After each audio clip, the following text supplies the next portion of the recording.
آج کے اس خطبہ جمعہ میں جس عنوان کو لے کر میں حاضر ہوا ہوں وہ بہت ہی اہم ٹاپک اور عنوان ہے، اور وہ ہے ہر ایک جاندار کو موت کا مزہ چکھنا ہے۔ سامعین کرام، جب لفظ موت کا ذکر آتا ہے تو روح کانپ جاتی ہے، جسم تھرا جاتا ہے کہ ہمیں ایک نہ ایک دن موت آئے گی اور مرنے کے بعد ہم اپنے رب کے سامنے حاضر ہوں گے، اور اللہ رب العالمین کو جواب دیں گے۔ تو ہمیں یہ تصور کرنا چاہیے اپنی زندگی میں کہ ہم جس دنیا کے اندر زندگی گزار رہے ہیں یہ ہمیشہ ہمیش کی زندگی نہیں۔ دنیا کے اندر کوئی ایسی ہستی نہیں، دنیا کے اندر کوئی ایسی ذات نہیں جو موت کی آغوش میں نہ سوئی ہو، جسے موت نے آ کر نہ پکڑا ہو۔ بڑے سے بڑے ظالم و جابر بادشاہ آئے، بڑے سے بڑے حکمراں آئے، لیکن موت آئی تو ہر ایک کو آ گئی، کوئی میں نہیں بچ سکا موت سے۔ تو معلوم یہ ہوا کہ ہمیں اس دنیا میں رہ کر ایسے اعمال کرنا چاہیے، ایسی زندگی گزارنا چاہیے جس کے ذریعہ سے اللہ رب العالمین ہم سے خوش ہو اور مرنے کے بعد ہمیں اس کا اچھا بدلہ دے۔ اللہ رب العالمین نے موت کو کیوں پیدا کیا؟ آئیے قرآن مجید 29واں پارہ سورۃ الملک اٹھاتے ہیں۔ تبارک الذی بیدہ الملک وہو علی کل شیء قدیر۔ بابرکت ہے وہ ذات جس کے ہاتھ میں دنیا و آخرت کی بادشاہت ہے، ساری کائنات کی بادشاہت ہے۔ وَهُوَ عَلَى كُلِّ شَيْءٍ قَدِيرٌ، اور وہی رب ہے، وہی اللہ ہے جو ہر ایک چیز پر قادر ہے۔ الذی خلق الموت والحیات لیبلوکم ایکم احسن عملا۔ وہی وہ ذات ہے جس نے موت کو پیدا کیا، زندگی کو پیدا کیا۔ کیوں؟ اس لیے پیدا کیا تاکہ وہ آزما سکے، تاکہ وہ امتحان لے سکے کہ تم میں سے کون زیادہ بہتر ہے، تم میں سے کون زیادہ اچھا ہے عمل کے اعتبار سے۔ تو معلوم یہ ہوا کہ اللہ تعالیٰ نے موت کو اس لیے پیدا کیا تاکہ انسان کا امتحان لے سکے، اسے آزمایا جا سکے کہ اس نے اس دنیاوی زندگی میں رہ کر کیسے اعمال کی۔ اللہ رب العالمین قرآن مجید کے اندر ارشاد فرماتا ہے، اے دنیا کے اندر بسنے والے انسانوں، اے جانداروں، اے جنوں اور انسانوں، کل نفس ذائقۃ الموت، ایک دن ایسا آنے والا ہے، ایک نہ ایک دن ہر ایک جاندار کو موت کی آغوش میں سونا ہے، موت آ کر رہے گی۔ وَإِنَّمَا تُوَفَّوْنَ أُجُورَكُمْ يَوْمَ الْقِيَامَةِ، اور مرنے کے بعد تمہیں تمہارے اعمال کا آخرت میں پورا کا پورا بدلہ دیا جائے گا۔ جیسے تم نے دنیا کے اندر اعمال کیے ہیں اسی کے مطابق اللہ تمہیں بدلہ دے گا۔ فمن زحزح عن النار وادخل الجنۃ فقد فاز۔ لوگوں یہ یاد رکھو، مرنے کے بعد، دنیا سے رخصت ہونے کے بعد جو جہنم سے بچا لیا گیا اور اللہ کی جنت کے اندر داخل کر دیا گیا، وہی سب سے بڑا کامیاب ہے۔ وَمَا الْحَيَاةُ الدُّنْيَا إِلَّا مَتَاعُ الْغُرُورِ، اور یہ یاد رکھو یہ دنیا کی زندگی تو دھوکے کا سامان ہے، یہ دھوکہ ہے اور اس کے علاوہ کچھ نہیں۔ تو معلوم یہ ہوا کہ ہمیں اپنی زندگی دنیاوی زندگی اس طرح سے گزارنا چاہیے کہ ہمیں آخرت کو یاد رکھنا چاہیے، اپنی موت کو یاد رکھنا چاہیے، کیونکہ جب ہم موت کو یاد رکھیں گے تو دنیا کے اندر ہم اسی حساب سے زندگی گزاریں گے جو رب کی رضا مندی کے اللہ رب العالمین جس زندگی سے راضی ہو، اللہ رب العالمین جس کام سے راضی ہو وہی ہم کام کریں گے، اور اللہ کی ناراضگی کا کوئی کام نہیں کریں گے۔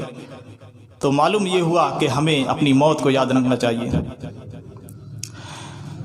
امام کائنات جناب محمد الرسول اللہ صلی اللہ علیہ وسلم نے ارشاد فرمایا، اکثر ذکر حازم اللذات الموت، اے لوگو، اے دنیا کے اندر بسنے والے لوگو، تم اپنی موت کو زیادہ سے زیادہ یاد کیا کرو، موت کو کثرت سے یاد کیا کرو، فَإِنَّهُ لَمْ يَذْكُرْهُ أَحَدٌ فِي ضَيْقٍ مِّنَ الْعَيْشِ إِلَّا وَسَّعَهُ عَلَيْهِ، کیونکہ جو شخص موت کو تنہالی میں یاد کرتا ہے، جو شخص موت کو تنگ دستی میں یاد کرتا ہے، تو اس کا فائدہ یہ ہے کہ اللہ رب العالمین الا وسعہ علیہ، اللہ اسے خوشحال بنا دیتا ہے، اللہ اس کو خوشحالی عطا فرما دیتا ہے۔ تو معلوم یہ ہوا کہ اگر انسان زندگی میں پریشان ہے، تنگ حال ہے، تنگ دست ہے، اگر وہ اپنی موت کو یاد کرتا ہے تو اللہ تعالیٰ خوشحالی عطا فرما دیتا ہے، اسے لگے گا ہی نہیں، احساس ہی نہیں ہوا کہ میں پریشان ہوں۔ تو فرمایا نبی کریم صلی اللہ علیہ وسلم نے کہ موت کو کثرت سے یاد کیا ہو۔ ایک مرتبہ امام کائنات جناب محمد الرسول اللہ صلی اللہ علیہ وسلم اپنی والدہ کی قبر پر گئے۔ والدہ کی قبر پر جانے کے بعد امام کائنات کی آنکھوں سے آنسو جاری ہو جاتے ہیں، خود بھی روتے ہیں، اور جو آپ کے ساتھ آپ کے صحابی تھے سارے صحابہ کرام کی آنکھوں سے آنسو جاری ہو جاتے ہیں۔ اس کے بعد آپ نے فرمایا، استاذنت ربی فی ان استغفر لها، میں نے اللہ رب العالمین سے اپنے والدہ کی مغفرت کی دعا کرنے کی اجازت مانگی، فلم یؤذن لی، تو اللہ تعالیٰ نے مجھے اجازت نہیں دی، واستاذنتہ فی ان ازور قبرها، پھر میں نے اپنے رب سے یہ اجازت مانگی، اے اللہ میں اپنے والدہ کی قبر پر آیا جایا کروں، والدہ کی قبر پر آنے کی اجازت مانگی، فاذن لی، اللہ نے مجھے اجازت دے دی، فزور القبور، اے لوگو قبرستان جایا کرو، قبروں پر جایا کرو، فإنها تذکر الموت، کیونکہ یہ قبریں تمہیں موت کو یاد دلاتی ہیں، یہ قبریں تمہیں تمہاری موت کو یاد دلائیں گی۔ تو معلوم یہ ہوا کہ قبرستان جانے سے ہمیں ہماری موت یاد آئے گی، احساس ہوگا، وہاں ٹوٹی پھوٹی قبریں دیکھیں گے اور یہ دیکھیں گے، تصور کریں گے کہ یہ ہمارے ساتھ اٹھتے بیٹھتے تھے، آج اسی زمین کے اندر یہ دفن ہیں، اسی قبرستان میں یہ دفن ہیں، کل کو ہمیں بھی اسی منظر پر آنا ہے، ہمیں بھی موت کی آگوش میں آنا ہے، ہمیں بھی موت آنی ہے، اور احساس ہوگا تبھی میرے بھائیوں ہم تقوی والی زندگی گزار سکتے ہیں، تبھی ہم اچھی اور بہتر زندگی گزار سکتے ہیں۔ کافرین مکہ موت کا مذاق اڑایا کرتے تھے، جھٹلایا کرتے تھے، کہتے تھے ہم تو سڑ کر ہڈی ہماری گل جائیں گی، جسم سڑ جائے گا، گل جائیں گے، پھر اللہ رب العالمین کیسے ہمیں دوبارہ زندہ کرے گا؟ اسی چیز کا جواب دینے کے لیے اللہ رب العالمین نے کافروں کو جواب دیا قرآن مجید کے اندر، अयहसबुल इंसानु अल्लन नजमअ इज़ामा, क्या इंसान ने ये गुमान कर लिया है कि हम उसकी हड्डियों को जमा नहीं कर पाएंगे। बला कादिरीना अला नुसव्विय बनाना, अरे हड्डियों को जमा करने की तो दूर की बात, हमारे अंदर तो इतनी कुदरत है, हम तो इस बात पर कादिर हैं कि उसके उंगलियों के पोर भी उसी हालत में वापस लौटा दें, उसके उंगलियों के पोर भी बना दें। ये उंगलियों के पोर आज हमें इसकी कितनी अहमियत मालूम होती है। कोई मोबाइल का सिम वगैरह लेना हो, फिंगर लगाया फौरन निकल के आ जाता हमारी आईडी, हमारा आधार। ये जो फिंगर प्रिंट हैं, दुनिया के अंदर जितने भी इंसान हैं हर एक के अलग अलग हैं, एक दूसरे से मैच नहीं करते, सबके अलग अलग। अल्लाह ताला की कुदरत कि अल्लाह ताला ने हर इंसान के ये फिंगर प्रिंट, फिंगर के निशान अलग अलग बनाए हैं और इसी से फिंगर प्रिंट दिया जाता है। कोई दूसरा अगर फिंगर लगाए और उस नाम से आईडी निकाले दूसरे शख्स की, तो फिंगर बता देगा ये गलत है। या एक शख्स एक आईडी बनवा चुका है फिंगर लगाकर, अब दूसरी आईडी बनवाना चाहता है उसी नाम से, या नाम चेंज करके, अब फिंगर लगने के बाद पता लग जाएगा इस नाम से इस फिंगर की आईडी बन चुकी है। बहुत अहमियत। तो अल्लाह ताला ने फरमाया हम तो इस बात पर भी कादिर हैं कि उसके फिंगर के निशान भी दोबारा बना दे। तो मालूम ये हुआ मेरे साथियों कि ये काफिरों को, मुशरिकों को जो यकीन नहीं था कि अल्लाह ताला हमें कैसे दोबारा जमा करेगा, तो अल्लाह ताला ने कुरान मजीद के अंदर फरमा दिया कि हड्डियां तो जमा करने की दूर की बात, हम तो उसके फिंगर के निशान भी बना सकते हैं। मेरे प्यारे साथियों, अल्लाह रब्बुल आलमीन कुरान मजीद के अंदर इरशाद फरमाता है अपने नबी करीम सल्लल्लाहु अलैहि वसल्लम को मुखातब करते हुए, कुल इन्नल मौतल्लज़ी तफिर्रूना मिन्हु फ़इन्नहु मुलाक़ीकुम। ऐ नबी करीम सल्लल्लाहु अलैहि वसल्लम, लोगों को बाखबर कर दो, लोगों को ये ऐलान कर दो, अगर कुल इन्नल मौतल्लज़ी तफिर्रूना मिन्हु, जिस मौत से तुम बचने की, भागने की कोशिश कर रहे हो, जब वक्त आ जाएगा फ़इन्नहु मुलाक़ीकुम, तो वो मौत तुम्हें आकर के पकड़ लेगी। सुम्मा तुरद्दूना इला आलिमिल गैबि वश्शहादा, फिर तुम उस जात की तरफ लौटाए जाओगे जो गायब को भी जानने वाला है, जो हाजिर को भी जानने वाला है, जो छुपा हुआ उसे भी जानता है, और जो हाजिर है, जो नजर आ रहा है उसे भी जानता है, जो हो चुका है उसे भी जानता है, जो होने वाला उसे भी जानता है। फयुनब्बिउकुम बिमा कुंतुम तामलून, और अल्लाह रब्बुल आलमीन तुम्हें तुम्हारे अमाल से बाखबर कर देगा। तो मेरे प्यारे साथियों, मालूम ये हुआ कि मौत से इंसान कितनी भागने की कोशिश कर ले, कितनी बचने की कोशिश कर ले, जब मौत का वक्त आ जाएगा तो बच नहीं सकता। फरिश्ता उसकी रूह को कब्ज करके ही रहेगा।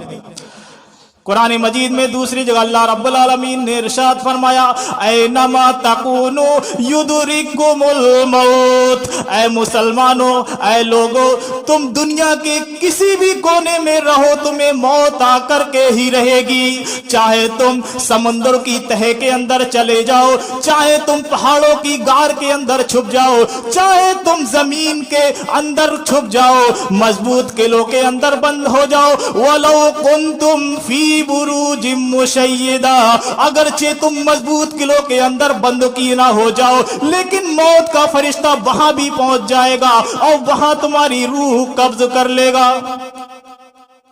कहीं चले जाओ दुनिया के किसी कोने पे, ऐनमा तकूनु युद्रिकुमुल मौत वलो कुंतुम फी बुरूजिम मुशय्यदा। तो मालूम ये हुआ कि हमें अपनी मौत को याद करते रहना चाहिए और मौत का कोई वक्त मुतय्यन नहीं। वलन युअख्खिरल्लाहु नफ्सन इज़ा जाअ अजलुहा वल्लाहु खबीरुम बिमा तामलून। ऐ लोगों, जब किसी की मौत का वक्त आ जाता है तो उसे एक सेकंड के लिए, एक लम्हे के लिए भी मोहलत नहीं दी जाती कि वो अपने रिश्तेदारों से बातचीत कर ले, अपनी माँ से मिल सके, अपने भाई से मिल सके, एक लम्हे की भी उसे मोहलत नहीं दी जाती। फरमाया जब मौत का वक्त आ जाता है वलन युअख्खिरल्लाहु नफ्सन इज़ा जआ अजलुहा वल्लाहु खबीरुम बिमा तामलून, और अल्लाह रब्बुल आलमीन तो तुम्हारे अमाल से बाखबर है, तुम कैसे अमाल करते हो, हर एक अमाल की अल्लाह रब्बुल आलमीन को खबर है। बुखारी और मुस्लिम दोनों के अंदर ये बात मौजूद है कि अल्लाह ताला ने मौत के फरिश्ते को मूसा अलैहिस्सलाम के पास भेजा, जाओ मूसा अलैहिस्सलाम की रूह कब्ज करके लाओ। मौत का फरिश्ता मूसा अलैहिस्सलाम के पास आया। मूसा अलैहिस्सलाम ने उस फरिश्ते को एक जोरदार तमाचा मार दिया जिससे उसकी आंखें फूट गई।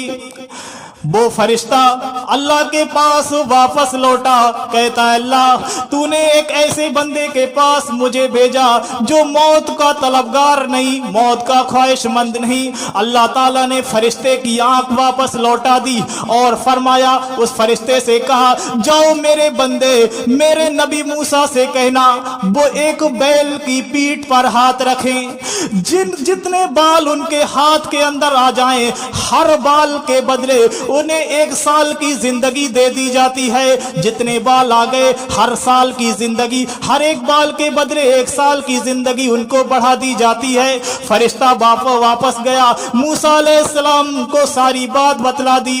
मूसा अलैहिस्सलाम ने अल्लाह से पूछा, ऐ अल्लाह इतने साल की जिंदगी तो मिल जाएगी लेकिन फिर उसके बाद क्या होगा? फरमाया फिर मौत। मूसा अलैहिस्सलाम ने कहा, ऐ अल्लाह जब मौत ही है, जब मौत आना ही है तो मुझे मौत अभी मंजूर है। तो मालूम यह हुआ कि इंसान को कितनी भी लंबी जिंदगी मिल जाए एक ना एक दिन उसे मौत की आगोश में जाना है। मेरे प्यारे साथियों, तो मौत को हमें कसरत से याद करना चाहिए। एक मर्तबा हजरत अब्दुल्ला बिन उमर रजी अल्लाह अन्हु बयान करते हैं कि रसूलुल्लाह सल्लल्लाहु अलैहि वसल्लम ने इरशाद फरमाया, कुन फिद दुनिया का अन्ना का गरीब, दुनिया में ऐसे रहो जैसे कोई अजनबी या मुसाफिर रहता है। और हजरत अब्दुल्ला बिन उमर रजी अल्लाह अन्हु खुद बयान करते थे, खुद कहते थे, इज़ा असबहता फला तंजिरिस इज़ा अमसैता फला तंजिरिस सबाह, लोगों जब शाम हो जाए तो सुबह का इंतजार ना किया करो। वइज़ा असबहता फला तंजिरिल मसाह, और जब सुबह हो जाए तो शाम का इंतजार ना किया करो। वखुज़ लिसिहती का लिमर्जी का, और अपने सेहत और तंदुरुस्ती के दिनों में इतने अमाल कर लो जो तुम्हारे बीमारी के दिनों में काम आए। वखुज़ लिहयाती का, वखुज़ लिहयाती का लिमौती का, और अपने जिंदगी के दिनों में अपनी जिंदगी में इतने अमाल कर लो जो तुम्हें मरने के बाद काम आए, तुम्हारी मौत के बाद काम आए। तो ये सोच थी सहाबी की कि कल का इंतजार ना करो, सुबह हो जाए तो शाम का इंतजार ना करो, हर वक्त मौत के लिए तैयार रहो, हर घड़ी को आखिरी घड़ी, हर लम्हे को आखिरी लम्हा समझो, क्योंकि मौत का कोई वक्त मुतय्यन नहीं। और नबी करीम सल्लल्लाहु अलैहि वसल्लम ने फरमाया, दुनिया में ऐसे रहो मुसाफिर, जैसे मुसाफिर जब सफर करता है तो उसे अपनी मंजिल की फिक्र रहती है कि मुझे अपनी मंजिल पर जाना है, मुझे अपनी मंजिल पर पहुंचना है। इसी तरह दुनिया में रहो तो हमें अपनी मंजिल आखिरत की फिक्र होना चाहिए। और अजनबी की तरह से रहो, यानी दुनिया में ऐसे रहो दुनियावी खुराफात, दुनियावी बिदात और दुनियावी फसादात से दूर रहा करो, क्योंकि अगर हम दुनियावी लज्जतों में पड़ गए, दुनियावी ऐशो इशरत में पड़ गए, खुराफातों बिदात में पड़ गए, तो मेरे प्यारे साथियों ये हमारी जिंदगी, दुनियावी जिंदगी भी बर्बाद और आखिरत की जिंदगी भी बर्बाद, हम नाकाम होंगे, हम नामुराद होंगे। इसलिए मेरे प्यारे साथियों, ज़रूरत इस बात की हम मौत को याद करें, और मौत को जब हम याद करेंगे तभी अल्लाह का डर हमारे दिल के अंदर पैदा होगा और हम गुनाह करने से बच सकेंगे। और कुछ ज़रूरी बातें मैं आपके सामने बयान करना चाहता हूँ कि नबी अल्लाह रब्बुल आलमीन ने कुरान मजीद के अंदर इरशाद फरमाया, खुज़ू ज़ीनतकुम इंदा कुल्लि मस्जिदिन, हर नमाज के वक्त जीनत इख्तियार करो। लिहाजा हमें चाहिए कि हम मस्जिद में आएँ तो टोपी जो कि जीनत में शुमार होती है, टोपी लगाने के बाद इंसान अच्छा लगता है, खूबसूरत सा लगता है और अल्लाह के रास्ते अल्लाह की बारगाह में आया है, तो जीनत के तौर पर अगर टोपी लगा लें तो इसमें कोई हर्ज नहीं और लगा कर आना चाहिए। क्योंकि खुजू ज़ीनतकुम इंदा कुल्लि मस्जिदिन में सारी चीज़ें आती हैं कि आदमी लिबास ठीक ठाक पहना हो, टोपी लगाया हुआ हो, ये सारी चीज़ें अगर ज़ेब व ज़ीनत के साथ आता है तो अल्लाह रब्बुल आलमीन ऐसे बंदे से खुश होता है कि अल्लाह के घर में ज़ीनत इख्तियार करके आया है। तो इस चीज़ का लिहाज करें कि हमें मस्जिद में टोपी के साथ आना चाहिए, टोपी अपने पास रखना चाहिए। और दूसरी चीज़, जुमा के दिन थोड़ा पहले आने का एहतमाम करें ताकि फरिश्ते जो रजिस्टर लेके बैठते हैं वो हर जुमा को उस रजिस्टर में हमारा नाम दर्ज हो सके। क्योंकि जो फरिश्ते रजिस्टर लेके बैठते हैं वो अजान होने तक और खतीब के खुतबा होने तक बैठते हैं, उसके बाद रजिस्टर बंद कर लेते हैं। तो ये चंद बातें थीं। आइए अल्लाह रब्बुल आलमीन से दुआ करें, अल्लाह रब्बुल आलमीन जो बातें बताई गई उनके मुताबिक हमें अमल करने की तौफीक अता फरमा। अल्लाह रब्बुल आलमीन जब तक दुनिया के अंदर जिंदा रख, इज्जत के साथ ईमान पर जिंदा रख। अल्लाह जब हमारे खात्मे का वक्त आए तो ईमान की हालत में हमारा खात्मा हो। अल्लाह रब्बुल आलमीन हमें ज़्यादा से ज़्यादा दुनिया के अंदर नेक अमाल करने की तौफीक अता फरमा। अल्लाह रब्बुल आलमीन हमें आखिरत की फ़िक्र और अपनी मौत की तैयारी करने की तौफीक अता फरमा। अल्लाह रब्बुल आलमीन दुनिया के अंदर जो परेशान हाल है अल्लाह उनकी परेशानी को दूर फरमा दे। अल्लाह रब्बुल आलमीन जो बीमार हैं उनको शिफाए कामिला जलाता फरमा। अल्लाह रब्बुल आलमीन जो मकरूज़ हैं उनकी कर्ज की अदायगी की इस्तिताअत नसीब फरमा। आमीन बवालेन अस्सलाम वालेकुम। मोहतरम साथियों, फिर एक बार गुजारिश करना चाहता हूँ कि ये टोपी शरीयत में तो दाखिल नहीं है, इस्लाम में तो दाखिल नहीं है, लेकिन अगर हम सही तरीके से टोपी वगैरह के साथ आएंगे तो ये जीनत में ज़रूर शुमार होगा। तो हमें चाहिए कि हम अपनी टोपी खुद खरीद के रख लें, अपने पास रखें और नमाज में वही लगाएं। मस्जिदों की टोपी ना इस्तेमाल करें तो बेहतर है, अपनी टोपी इस्तेमाल करें और लगा लिया करें, बेहतर है, अच्छा है। आपने देखा होगा बड़े बड़े आलिम लोग टोपी लगाते हैं तब वो लगते हैं आलिम हैं। बड़े बड़े उल्मा ऊंची टोपी जो लगाते हैं उससे उनकी जीनत होती है कि हाँ ये आलिम है, और वो टोपी उतार कर बयान करने लगें तो कैसा मालूम होगा, लगेगा ही नहीं कि वो आलिम है। तो मालूम ये हुआ कि टोपी ये जीनत और खूबसूरती में है और हमें लगाना चाहिए। तो लिहाजा हम अल्लाह के सामने सजदा कर रहे हैं, अल्लाह के घर में आ रहे हैं, तो टोपी मैं सभी से ताकीद के साथ कहता हूँ कि अपनी एक एक टोपी ज़रूर खरीद कर रख लें और नमाज में आएँ तो टोपी के साथ आएँ। बस इसी बातों के साथ मैं अपनी बात को ख़त्म करता हूँ। सुबहान रब्बिका रब्बिल इज़्ज़ति अम्मा यसिफून व सलामुन अलल मुरसलीन वल्हम्दुलिल्लाहि रब्बिल आलमीन। अस्सलामु अलैकुम।